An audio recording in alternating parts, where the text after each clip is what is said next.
Okay, guys, let's talk about how awesome the DC TV Universe Invasion crossover was. Oh my god, I am so impressed.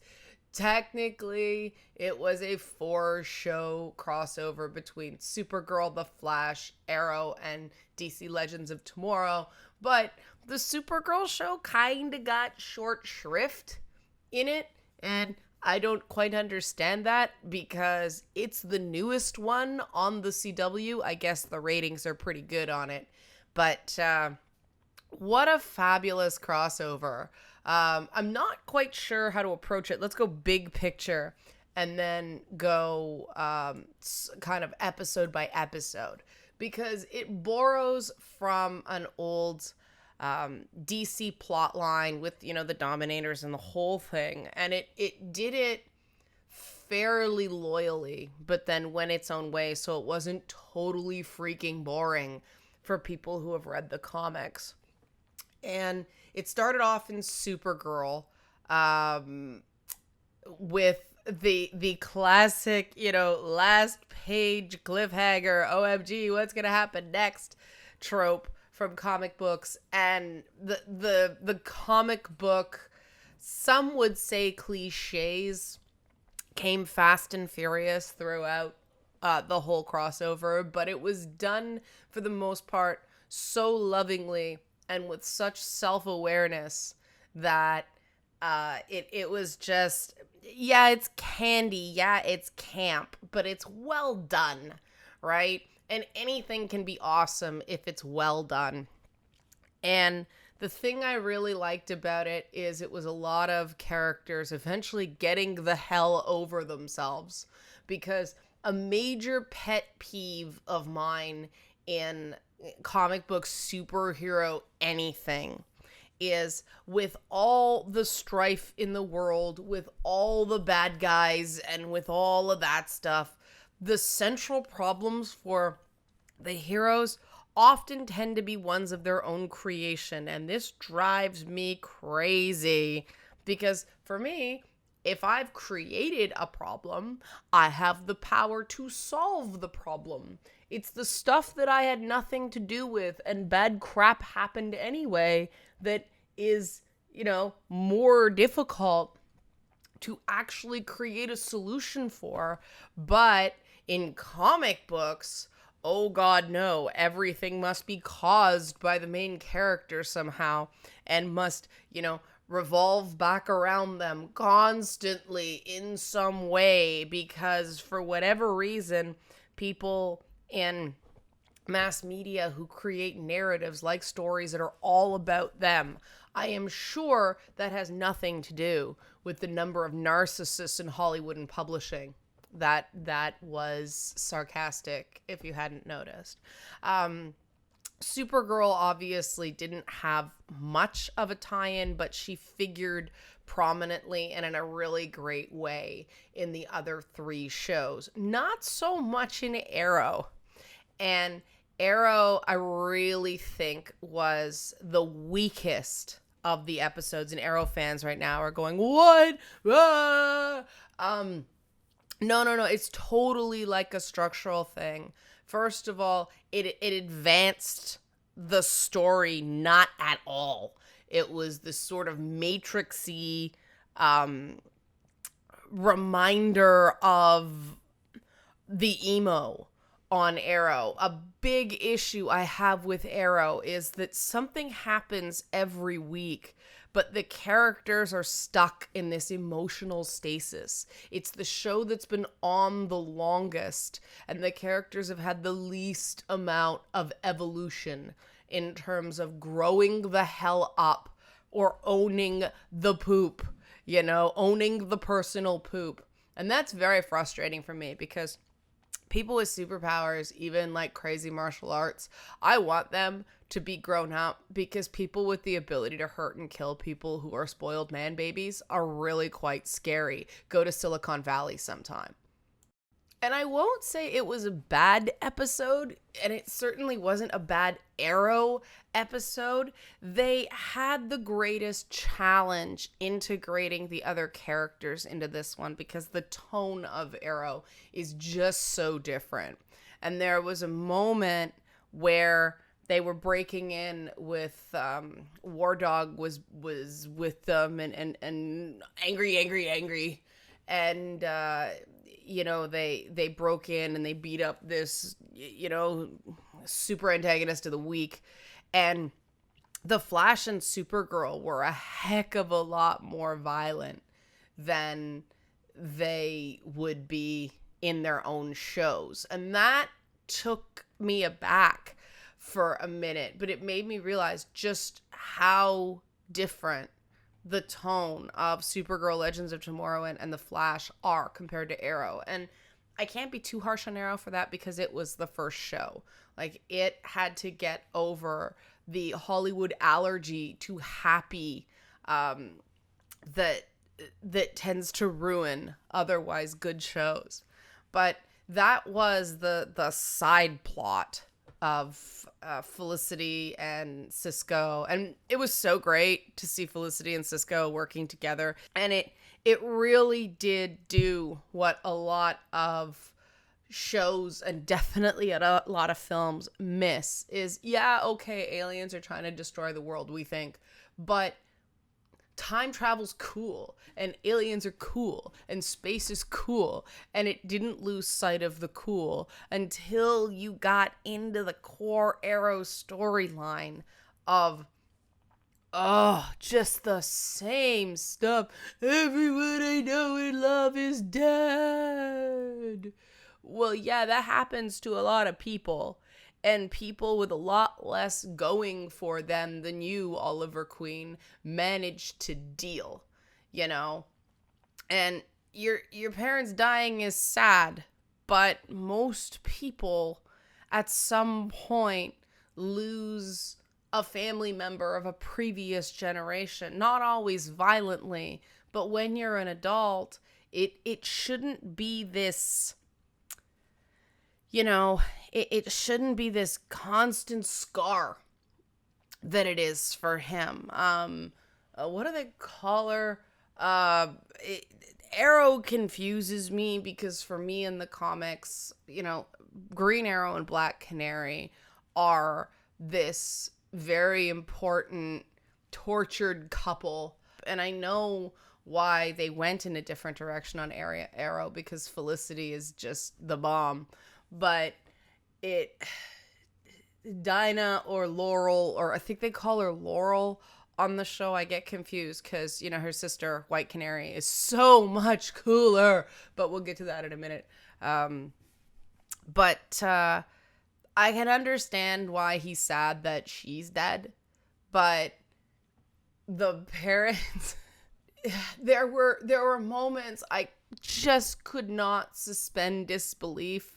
Like, for instance, when Sarah Lance touches the canary symbol on her sister, she suddenly has a flash to, oh, wait, this universe is not it's all a fake. But the fact that her sister was still alive didn't trip that memory. No, it was just good old-fashioned narcissism. My superhero symbol made me realize something is amiss. And the most poignant thing for me was Speedy, was Thea, that she apparently figured it out before everybody else and took the blue pill because it was happier. Like, she wanted to stay in the lie, in the dream, because it was better, according to her, than everything else. And, does Oliver Queen take a moment and go, you know what? I gotta keep a closer eye on my sister. No, she's gone after that show, and they move on. And this was sort of a box that the entire Arrow episode got stuck into, is a lot of the stuff that happened in that episode just went away after the episode was over. I mean, Mr. Terrific's attempts to technologically interface with the Dominator technology just worthless, didn't go anywhere. Ragman's realization, and isn't Ragman adorable? Oh my god, I love Ragman so much. But his revelation that the Dominator language and certain coding things have a connection with ancient Hebrew, which is a great way to shove in some Ragman character, but it didn't go anywhere. It's like that whole episode just hung in amber until they could get on with the shows that actually had some relevance. And part of that is the fact that Arrow as a show is stuck. Oliver has not evolved at all within his own show. And what made that really come into focus for me was when the other writing teams got a chance to write him. They seemed so much more nuanced about writing Oliver Queen. And I think that was because he just doesn't fit in the tone of the other shows. You either have to make fun of him, which they did in the first Flash crossover, so you can't just do it again, or you have to kind of understand him and contextualize him in these other universes that on the surface seem like candy, but in a lot of other ways are way more grown up, in that Supergirl and the Flash, for the most part, they make the conscious choice to be happy. And that's a major shift in Supergirl from when the show was on, what was it, CBS, and it moved over to the CW. She was whining about being normal and I know you can fly and like shoot things with I-beams and you're super strong and have x-ray vision and all that stuff, and you're complaining that you're not normal. Girl, I want to slap you. Fortunately, the CW is wiser, and they reworked the show and a lot of the characters' roles and a lot of their relationships and basically made it more structured like The Flash. And it works. If it ain't broke, don't fix it. It's a good formula. But in The Flash, and I know I'm going a little bit out of order because the plot really doesn't matter. Aliens stuff, aliens mind control, and that was the big trope in The Flash, was superheroes getting mind controlled so they can fight each other. They use the old judgy superhero trope that I'll get into more in a bit.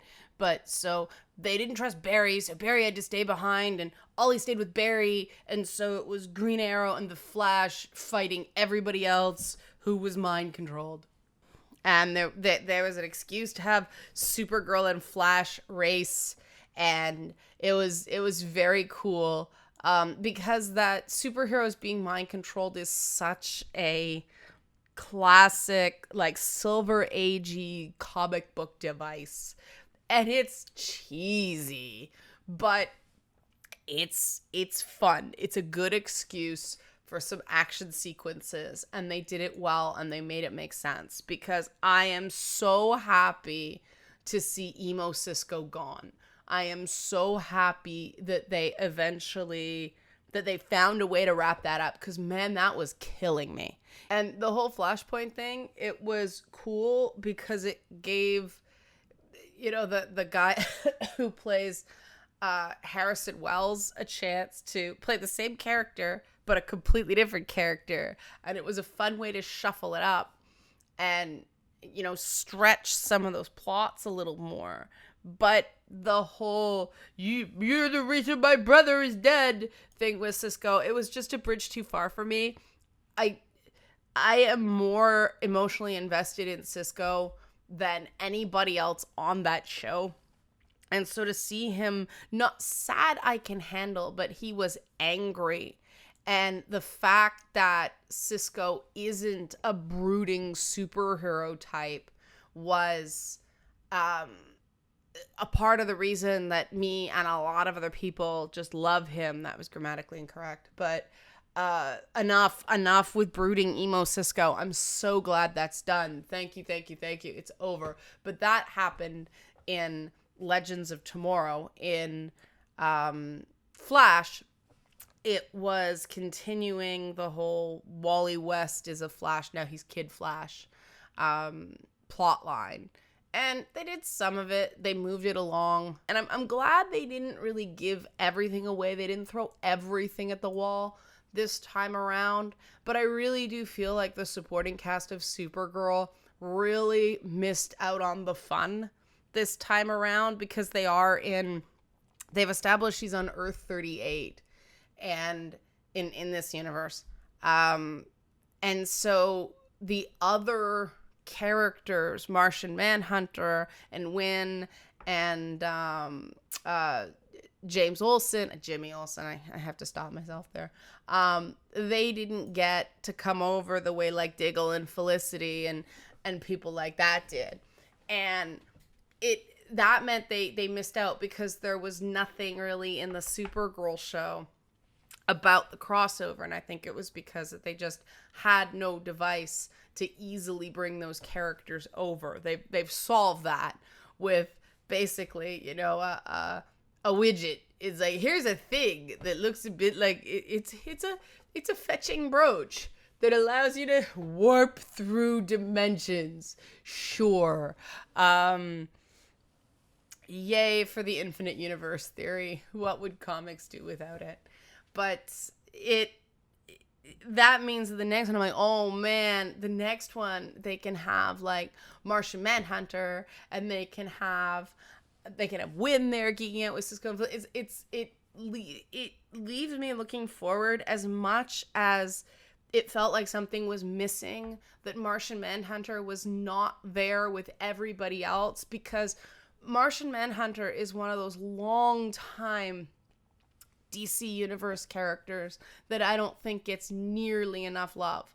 And that's why I think it's so cool to see him on a TV show. But still, this is just a continuation of not giving him the status that I think he's due in the universe. But they're gonna do another crossover next season if they even wait that long. It's just too fun.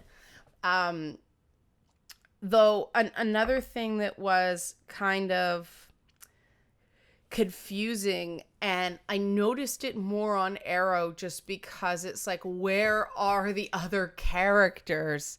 Some really great characters were removed just because they weren't part of that emo passion play that they were focusing on. And a lot of the best characters in Legends of Tomorrow weren't there. And I don't know which show is more improved this season, Legends of Tomorrow or Supergirl. Possibly Legends of Tomorrow, because, well, Supergirl had to embrace the happy. Legends of Tomorrow had to embrace the inherent stupidity of the concept of that show. And the only way it works, the only way I can buy it, is if it embraces the stupid. And it has done that in spades.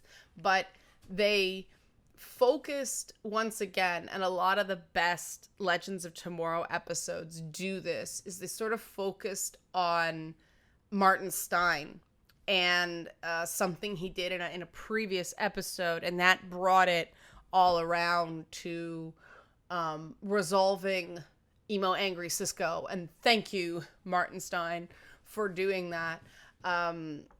The everybody's mad at Barry Allen thing bothered me a lot, because it was so, I'll be kind of glib here. It was judgy. They were all judging, and I dislike intensely those comic book plot lines where a character makes a snap decision and everybody else is hypocritically mad at them for way too long. It's one thing to go, that was really unfortunate. I wish it had worked out another way. It's something very different to be angry at a person who had to make a split-second choice, especially when people do it who are themselves split-second choosers and they screw up plenty. And again, it's that inherent scariness of a character with all these powers who is emotionally very immature. And the whole, we're all mad at you because you changed the timeline. Well, he didn't know going back. I mean, there's being warned, and then there's actually knowing. There's actually fully understanding the consequences of the choice you're making.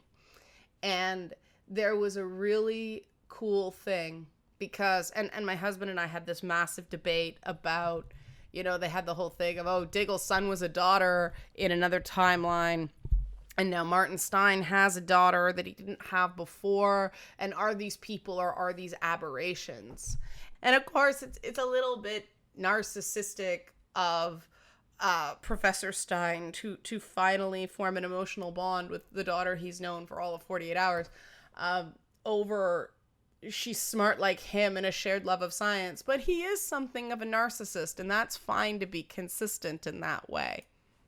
But that is just the one character. The rest of the cast of Legends of Tomorrow and the writers had the difficult task of being the closer. A lot of the classic superhero tropes had already been used by the time they got their moment, and I thought it was a very strong episode despite that, just because they do have so many really good characters now. They've cut the fat from that show, and so everybody had a real moment to shine in the big fight against the Dominators that is often a challenge on Legends of Tomorrow. Firestorm had something to do. The challenge with Firestorm is he is so powerful that it's really hard to use him properly in the confines of we have to go back and fix time. And so, there's a moment that is a very, very Firestormy moment in the ending. I'm trying not to give too many spoilers, and there's still spoilers, but so I'll do it. I'll just put a spoiler tag on this. He basically changes this Dominator doomsday weapon into water because he can transmute things on the atomic level, I guess, not just the molecular level. But that was an awesome Firestorm moment that he doesn't get to do often. And I'm glad they're sort of moving to that part of his powers, because the whole issue with Legends of Tomorrow has always been there's two fire guys, and Heatwave's awesome as a character. I mean, he's the comic relief, and he's so good at it. But in terms of powers, you don't need another fire guy. And he's sort of the Hawkeye of that team. And you felt that in moments that he's there and Arrow's there. And they really can't do very much, because what does a guy with bow and arrows do against these awesomely powerful aliens, right? Except get saved by Supergirl after he was a dick. And I thought that part was really artful. Round of applause for the Legends of Tomorrow writers. You knew he was gonna be a dick, but instead of just being his normal gruff, I don't explain myself to anybody type, they made it a human moment instead of a Green Arrow is a dick moment, but having him explain himself instead of just pushing her away. It was sort of an it's not you, it's me thing. And it really was. Like, it was this nice moment of self-awareness that I want in Arrow more often, that, just this is what I do. When I encounter something new, he needs to control it. He's Green Batman. And that's always been my difficulty with Arrow is Arrow on television is not the Green Arrow of the comics. He's Green Batman, because at the time the show launched, the only superhero that DC thought they could do well was Batman, and so they just made everything freaking Batman, including Superman and Green Arrow, and I'm still pissed off about that, can you tell? But it was a good moment, and he came in at 50% dick douche, as opposed to the 100% dick douche he tends to operate at most of the time. But still, I thought it was a wonderful Supergirl moment that she could have been way jerkier to him after that, and he would have deserved it, but she wasn't. And this is the element of Superman that Superman writers don't understand, that Supergirl writers understand, and it made me so happy. And then you have that moment where they're all standing there and she's doing the Superman pose and it's all happy and they're all being thanked by the president, and Heatwave and White Canary are talking about the fact that the president's hot. And I love that with White Canary, the fact that she's a lesbian is relevant. It's not shoved into everything, but it is used well. It's used for laughs as often as not, and it really works. It really makes you realize how far we've come as a society where a goofy, comic book superhero thing is normalizing lesbians in a way that I didn't think I'd see when I was a teenager. It's really something. Although the Supergirl sister coming out storyline on Supergirl is just so well done. Really awesome. But I digress. Awesome. Hope you enjoyed this little recap rundown sort of thing, because I thought it was really great. Criticisms aside, I thought overall it was really solid. Just let the show evolve, Arrow producers. For the sake not just of the show, but the actors and the writers. They tried to give due deference to Stephen Amell as like the first who started the whole thing, but he does seem to be lagging behind. They need to give that show new life, because I haven't given up on it yet. But yeah, awesome. It's awesome. What an awesome crossover. Can't wait for the next one, because there's going to be a next one. Speaking of next one, next Patreon only video is tomorrow, and we're going to be talking Westworld. Don't worry, it won't be everything I'm talking about with Westworld. I'm going to have my fangirl, oh my god, it was so good moment tomorrow. And then I think next Tata's Tuesday, I'm going to look at gender in Westworld in a more sort of constructed way. Tomorrow is just a time to go, wee, it was so good. And so now's a good time to become a patron. This is where I force myself to ask you for money, because I need it. It's what keeps this channel going, and I need more of it. So please, if you can, $1 a month. $1 a month, that's all it takes. And once you're processed, so once the money comes out, because every month when it comes time to pay, I lose patrons. But yeah, once the money comes out, then you start getting links to Patreon-only content, and people seem to really like it. It's more personal. It's stuff that's not necessarily for public consumption, because it deals with more details of my personal life and opinions I just don't feel are ready for the horrors of the internet yet. So tomorrow, me just totally fangirling over Westworld and how awesome it is and all that stuff. And why am I putting this Patreon only? Because spoilers, right? It's one thing to have a network TV show and have spoilers on it, the week after it airs, but a show like Westworld, where people are going to find slowly, I need to give that one more time. Okay, thanks for watching.